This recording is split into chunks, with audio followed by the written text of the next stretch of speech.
देख ही रहे हैं क्या कर रहा है, सब जगह कागज पर दौड़ रहा है। उसमें भी तो वही हो रहा है कि समान पेंशन, समान वेतन, समानता चाहिए सब हर अथी में। लेकिन ये किसी को हाँ लाखों रुपया वेतन है तो किसी को 10,000, 2,000, 4,000 में। टकराव जो है कहाँ तक हो पाएगा ये चीज? ये टकराव इस बार आर पार का है। टकराव है गरीब अमीर का, टकराव है अगड़ा पिछड़ा का, टकराव है। नमस्ते, प्रणाम। जैसा कि अभी हम बता दें, सभा चुनाव का मुंगेर लोकसभा में कुमारी अनीता जी आरजेडी से आई हैं, जो अशोक महतो की पत्नी है। उनका आज नॉमिनेशन है। अभी हम लोग मुंगेर आए हुए हैं इनसे कुछ बातचीत करने के लिए। इनसे बात करते हैं। इन मुद्दों को लेकर के चुनाव मैदान में उतरे और कैसे आप एनडीए समर्थित जदयू के प्रत्याशी माननीय ललन सिंह को परास्त करने का तमन्ना रखते हैं। सरकार के किन चीजों को, किन कमियों को लेकर के आप आगे बढ़े हैं और क्या आप सरकार को में आने के बाद या केंद्र में जाने के बाद आप जनता को राहत देंगे, बताइए। हम गरीब गुरबों की लड़ाई लड़े हैं और आगे जो ललन सिंह 10 वर्ष से घोटाला किए हैं, हर जगह हम क्षेत्र में घूमे हुए हैं, जहाँ जहाँ गए हैं कहीं विकास नाम का कोई चीज़ नहीं है। लेकिन हर योजना का पैसा निकल चुका है, धरातल पर काम नहीं, लेकिन धरातल पर कोई काम, बस कागज पर काम हुआ है। और इस आपका जनता का भरपूर समर्थन मिल रहा है। यही हम वादा कर रहे हैं कि हम एक पैसा ना कमीशन लेंगे, ना कहीं घूस लेंगे और जनता के बीच रहेंगे, सच्चाई पर लड़ेंगे, सच्चाई के लिए। जदयू सरकार ने नियोजित शिक्षकों के साथ जो खेल खेला है, आप उसको किस रूप में नियोजित शिक्षकों को राहत देने के बारे में सोच रहे हैं? तो सरकार देख ही रहे हैं क्या कर रहा है, सब जगह कागज पर दौड़ रहा है। उसमें भी तो वही हो रहा है कि समान पेंशन, समान वेतन, समानता चाहिए सब हर अथी में। लेकिन ये किसी को हाँ लाखों रुपया वेतन है तो किसी को 10,000, 2,000, 4,000 में वह रसोईया बनवाया जाता है। स्कूल में जो चल रहा है क्या आंगनबाड़ी सब में, इस सब का मुद्दा रहेगा। इस सब पर बहस किया जाएगा, संसद भवन में उठाया जाएगा। यानी जितने भी अधूरा काम होगा उसको पूरा करने का काम करेंगे जी। प्रयास किया जाएगा, प्रयास किया जाएगा। का सर्वांगीण विकास होगा जी, सर्वांगीण विकास होगा।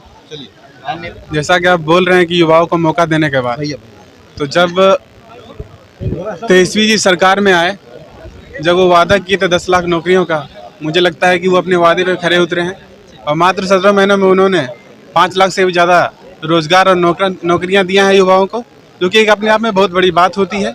वो अपने वादे पे हमेशा खरे उतरते हैं। इन्हीं बातों से अनुमान लगाया जा सकता है कि जो झूठे वादे करते हैं वो सिर्फ वादे में ही रह जाते हैं, जुमलेबाजी करते रह जाते हैं, और जो करने वाले रहते हैं वो बिना बोले कुछ कर गुजरते हैं। नहीं, जैसे अभी बीजेपी कहती है कि हम गरीबों को ये विकास कर रहे हैं, ये कर रहे हैं, कहीं आपको दिख रहा है कि विकास हो रहा है? गरीबों को क्या विकास कर रहे हैं? इस देश का 140 करोड़ जो जनता है, वहाँ पे आप 80 करोड़ को राशन देते हैं, बोलते हैं विकास कर रहे हैं। सबके हाथ में कटोरा थमा दिए हैं, बोल रहे हैं विकास कर रहे हैं।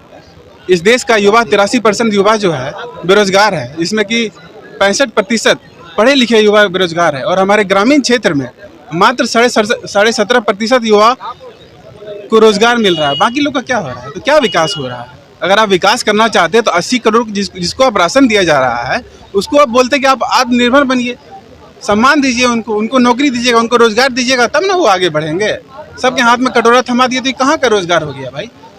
नहीं, जैसा कि अभी हमारे जो पीएम है मोदी जी, यहाँ भी वो रैलियाँ कर रहे हैं, सीधे आरजेडी के ऊपर वो कटाच करते हैं कि परिवारवाद पार्टी है। तो कहीं ना कहीं बीजेपी में ये चीज़ नहीं देखने को मिल रहा है कि परिवार में टिकट बंट रहा है क्या? बीजेपी में हर जगह परिवारवाद है, कहाँ नहीं है? अमित शाह को देख लीजिए, राजनाथ सिंह को देख लीजिए, जो भी बड़े नेता हैं सबका नाम मैं लेना नहीं चाहूँगा। आप लोग मीडिया के लोग, जैसा कि बिहार में देखा जा रहा है कि 26 सीट पे आरजेडी लड़ रही थी चुनाव, तो 26 में 3 मुकेश सहनी को दिया गया, बाकी 23 सीट में 3 सीट वो परिवार में दी है। लेकिन चिराग पासवान को 5 सीट दिया गया बीजेपी की तरफ से, तो 5 वो परिवार में ही है उनका। बिल्कुल परिवार में है। अब सब सीट को बेचा गया, आप सब जानते ही हैं। ताकि उसके जो कार्यकर्ता थे, वो कार्यकर्ता कहाँ चले गए? जब उनके साथ कोई खड़ा नहीं था, उनके कार्यकर्ता सब मिल के एक साथ मेहनत कर रहे थे, वो कार्यकर्ता कहाँ गए? अभी सारा सीट एक तो मुझे कहीं नहीं दिख रहा है, सब तो नया चेहरा दिख रहा है। समस्तीपुर में वही हाल है। कहीं ना कहीं जैसे ये मुंगेर लोकसभा है, यहाँ से कुमारी अनीता जी चुनाव लड़ रही हैं, तो इनके विरोध में ललन सिंह है, तो कहीं ना कहीं इस बार जन समर्थन देखने को मिल रहा है कि इनके साथ है, लेकिन ललन सिंह से मैंने टकराव जो है कहाँ तक हो पाएगा ये चीज़? ये टकराव इस बार आर पार का है, टकराव है गरीब अमीर का, टकराव है अगड़ा पिछड़ा का, टकराव है उस समाज से जो समाज के लिए अशोक महतो जी हमेशा लड़ाई किए हैं, गरीबों के लिए, पिछड़ों के लिए, दलितों के लिए। उस समाज को आगे बढ़ाने का समय आ गया है। तो मैं जानता हूं और मैं ये समझ पा रहा हूं, और लालू जी भी यही सब समस्याओं को समझते हुए इनकी पत्नी को, कुमारी अनीता जी को यहाँ से टिकट दिया गया है, और हम लोग सब उनके साथ हैं, सारा समर्थन उनके साथ है। और सब मिलके अगर ये यहाँ से जीतते हैं, जैसा कि जनता का जनसैलाब देखने को हर जगह मिल रहा है, मुझे उम्मीद है कि ये यहाँ काफ़ी मतों से जीतेंगे। अगर जीतते हैं तो जनता का जरूर यहाँ पे विकास होगा, जो नहीं हो पाया। अच्छा, इस बार जैसे चुनाव लड़ रहे हैं तो क्या मुद्दा होगा इनका, कि कुछ तो मुद्दा होगा ना कि इस पे हम विकास करेंगे जीतने के बाद? मुद्दा, सबसे बड़ा मुद्दा ये है कि जो क्षेत्र के सांसद अभी हैं हमारे ललन बाबू, वो जो काम नहीं कर पाए वो सारा काम होगा यहाँ पे। रोजगार का बात है, वो हमारे नेता आदरणीय तेजस्वी जी तो कर ही रहे हैं, और सब जो मुद्दा आएगा विकास के लिए वो सारा काम किया जाएगा।